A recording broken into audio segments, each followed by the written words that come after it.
Sugar పేషెంట్లు mutton తినచ్చా లేదా, mutton consume చేయడం వలన షుగర్ పెరుగుతుందా అనే డౌటు చాలామంది షుగర్ పేషెంట్లో ఉంటుంది.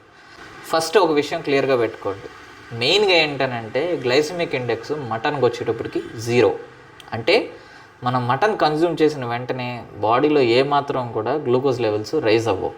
కాకపోతే ఇక్కడ వచ్చిన ప్రాబ్లం ఏంటనంటే మనం ఒక 1/2 kg మటన్ కన్నా తీసుకొచ్చామనంటే ఇంట్లో నలుగురు ఉంటే నలుగురు కూడా షేర్ చేసుకుని తింటున్నప్పుడు మిగతా కన్సప్షన్ అంతా కూడా రైస్ క్వాంటిటీలో బాడీలోకి వెళ్ళిపోవడం, దీనివలన మటన్ తింటున్న ప్రతిసారి కూడా రైస్ ఎక్కువగా తినడం, దానివలన షుగర్ లెవెల్స్ పెరగడం జరుగుతూ ఉంటుంది.